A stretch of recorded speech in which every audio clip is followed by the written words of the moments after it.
By Sunday, the wedding would be over, and for that Winn Van Meter was grateful. It was Thursday. He woke early, alone in his Connecticut house, a few late stars still burning above the treetops. His wife and 2 daughters were already on Waskeke, in the island house, and as he came swimming up out of sleep, he thought of them in their beds there.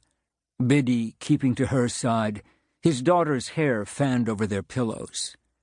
But first he thought of a different girl, or barely thought of her. She was a bubble bursting on the surface of a dream, who was also asleep on Waskeke. She would be in one of the brass guest beds up on the 3rd floor, under the eaves. She was one of his daughter's bridesmaids. Most mornings, Winn's entries into the waking world were prompt, his torso canting up from the sheets like the mast of a righted sailboat. But on this day he turned off his alarm clock before it could ring and stretched his limbs out to the bed's 4 corners. The room was silent, purple, and dim. By nature, he disapproved of lying around. Lost time could not be regained, nor missed mornings stored up for later use. Each day was a platform for accomplishment. Up with the sun, he had told his daughters when they were children, whipping off their covers with a flourish and exposing them lying curled like shrimp on their mattresses. Now Daphne was a bride. A pregnant bride, no point in pretending otherwise, and Livia, her younger sister, the maid of honor.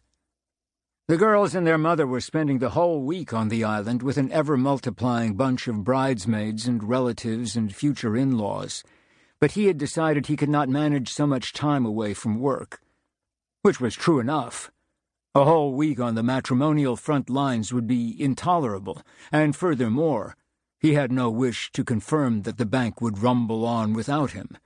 His absence scarcely noticed except by the pinstriped young sharks who had begun circling his desk with growing determination. He switched on the lamp.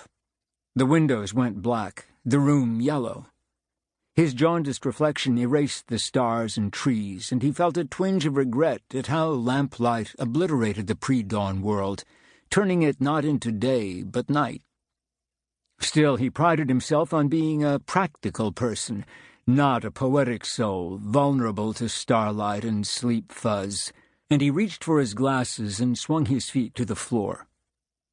Before going to bed he had laid out his traveling clothes, and when he emerged from the shower, freshly shaven and smelling of bay rum, he dressed efficiently and trotted downstairs, flipping on more lights as he went. He had packed Biddy's Grand Cherokee the night before, fitting everything together with geometric precision, all the items forgotten and requested by the women, plus bags and boxes of groceries, clothes for himself, and sundry wedding odds and ends. While the coffee brewed, he went outside with the inventory he was keeping on a yellow legal pad and began his final check.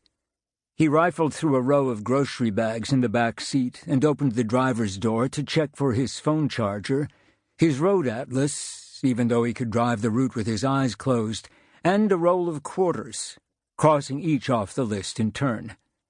Garment bags and duffels, stuffed to fatness, made a bulwark in the back, and he had to stand on tiptoe and lean into the narrow pocket of air between them and the roof to confirm the presence, in the middle of it all, of a glossy white box, the size of a child's coffin, that held Daphne's wedding dress. "Don't forget the dress, Daddy," the answering machine had warned in his daughter's voice the previous night. "Here, Mom wants to say something." "Don't forget the dress, Winn," said Biddy. "I won't forget the damn dress," Winn had told the plastic box. He crossed dress off the list and slammed the back hatch. Birds were calling, and yellow light bled through the morning haze, touching the grassy undulations and low stone wall of his neighbor's estate. Strolling down the driveway to retrieve his newspaper from a puddle, he noticed a few stones that had fallen from the wall onto the shoulder of the road, and he crossed over to restore them, shaking droplets from the journal's plastic sack as he went. The hollow sound of stone on stone was pleasant, and when the repair was done, he stood for a minute stretching his back and admiring the neat Yankee face of his house. Nothing flashy and new would ever tempt him away from this quiet neighborhood inhabited by quality people. The houses might be large, but they were tastefully shrouded by trees, and many, like his, were full of thin carpets and creaking, aristocratic floors.